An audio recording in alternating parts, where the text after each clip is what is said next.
I Wandered Lonely as a Cloud by William Wordsworth. William Wordsworth, from 1770 to 1880, was a renowned English Romantic poet, best known for his celebration of nature and his pioneering contribution to the Romantic movement. He was famous for his works like Lines Composed a Few Miles Above Tintern Abbey and I Wandered Lonely as a Cloud.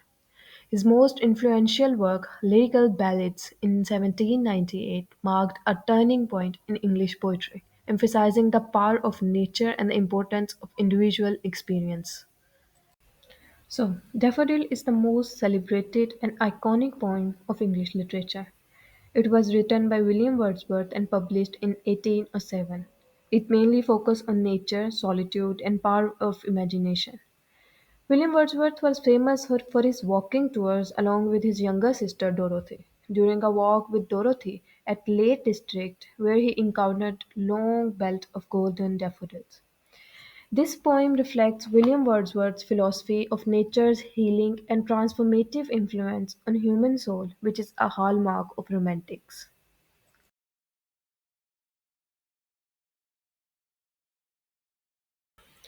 Now, I'll firstly read the whole stanza and then I'll explain it line to line. I wandered lonely as a cloud that floats on high over vales and hills, when all at once I saw a crowd, a host of golden daffodils, beside the lake beneath the trees, fluttering and dancing in the breeze. In line 1, I wandered lonely as a cloud. In this line, the poet compares himself to a solitary or lonely cloud which is drifting aimlessly. It conveys an isolation and detachment of Wordsworth from the rest of the materialistic world that floats on high over vales and hills. Vales means valleys.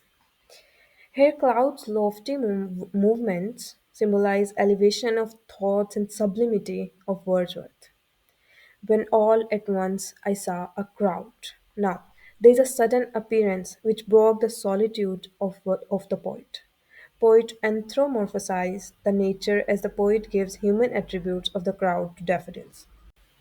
Anthropomorphize refers to the act of attributing human characteristics, behaviors, and emotions to non human entities such as animals, objects, or abstract concepts.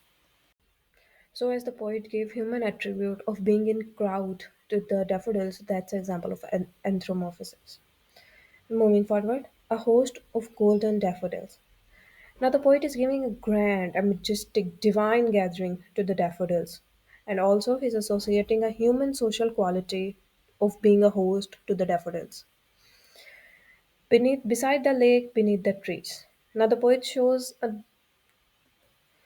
connection of daffodils with nature by narrating the location of lake and trees. Wordsworth reinforced his vision of unity among different aspects of nature. Last line, fluttering and dancing in the breeze. Poet again uses a literary device of personification. Personification is another literary device in which non human things such as animals, objects, or abstract concepts are given human qualities or characteristics. So, these fluttering and dancing are examples of personification. By using these personifications, Wordsworth introduced joyous movements and vitality of the breeze, how they're enjoying and dancing with them. So, in this whole first stanza, Wordsworth creates a captivating scene that instantly captures his attention and lifts his spirit. This stanza sets the tone of the poem, emphasizing the beauty of nature and its ability to inspire and comfort.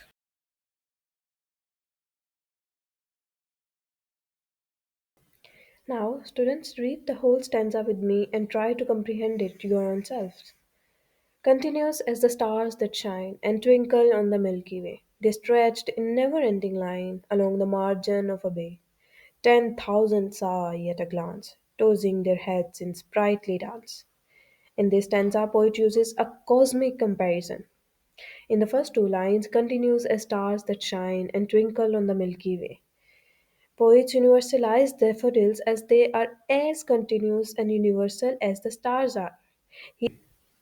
He elevates them from being a simple flower to a symbol of infinite beauty. They stretched in never ending line along the margin of a bay. Now, bay is the horizon or the line where the lands curved inwards. So the poets say that the unending presence of the daffodils symbolize the boundless power of nature and how it inspires and gives delights to its viewers. 10,000 I saw I at a glance. Now here the poet Wordsworth uses and other literary devices of hyperbole. Hyperbole is a figure of speech that involves exaggerated statements or claims that not meant to be taken literally. It is used for emphasis or to create a strong impression, often adding humor or dramatic effect. Now, here, when the poet said that he saw 10,000 daffodils at a glance, that's an example of hyperbole. So, poet uses this exaggeration to explain the overwhelming and everlasting visual impact of the flowers, tossing their heads in sprightly dance. Now, the tossing means shaking or moving around, and sprightly is an adjective which means full of energy or liveliness or cheerfulness. So, he's explaining how the daffodils are dancing and their heads are moving in cheerfulness. Poet creates this animated way to suggest the joy and energy of the nature. So, this overall second stanza highlights Wordsworth's appreciation of nature's abundance.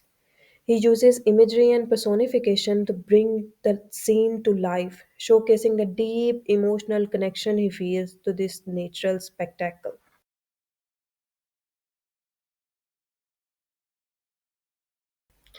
The waves beside them danced, but they outdid the sparkling waves in glee. A poet could not but be gay in such a jocund company. I gazed and gazed, but little thought what wealth the shore to me had brought. The waves beside them danced. This shows that the whole nature is in harmony. They are all enjoying together. Even water joins the happy rhythm of natures along with the daffodils. But they outdid the sparkling waves in glee. Here they refers to the daffodils.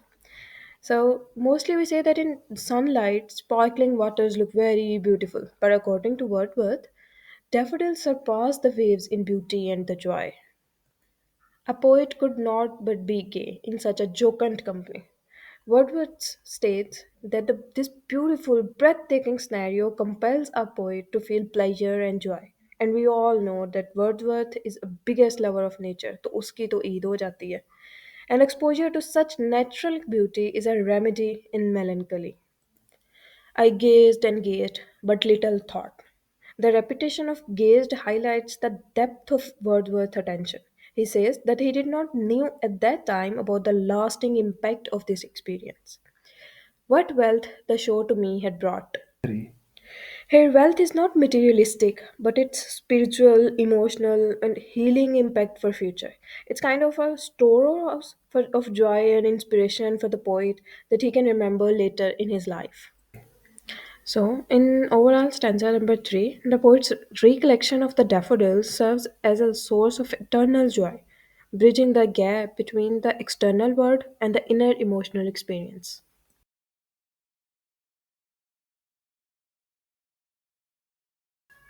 For oft, when on my couch I lie, in vacant or in pensive mood, they flash upon that inward eye which is the bliss of solitude. And then my heart with pleasure fills and dances with the daffodils. For oft, when on my couch I lie, in vacant or in pensive mood. So, in the last stanza, poet said that he could store and use these memories later in his life. In this stanza, poet explained that where he would use these memories. He says that in moment of idleness, isolation, and deep thoughts, or when he will get tired of this materialistic world, they flash upon that inward eye, which is the bliss of solitude. The poet says that he will recall these memories through his imagination and restore his mood. This is an example of Wordsworth's philosophy, which I explained in poem's introduction. Also, that the beauty of nature lives in mind forever and can be recalled for emotional nourishment or pleasure. Wordsworth is turning solitude, which is mostly referred to loneliness and as an painful experience, into a blissful experience. And then my heart with pleasure fills and dances with the daffodils. So he says that by recalling nature, Wordsworth no longer feels tied to that vacant and pensive mood because nature is influenced as a spiritual guide and it leads him to inner happiness and peace. And then his heart also dances with the daffodils of his memory. So the overall stanza number 4 serves as an emotional, and philosophical culmination of the poet. Wordsworth emphasized the lasting impact of natural beauty on human soul, celebrating the power of memory and imagination to evoke joy and transform solitary moments into experiences of bliss. Thank you so much for listening. Please give your worthy suggestions about next point to explain, and also how could I improve my explanations in the comments below. Please like, share and subscribe our channel and also press the bell icon to get the notification of our next video.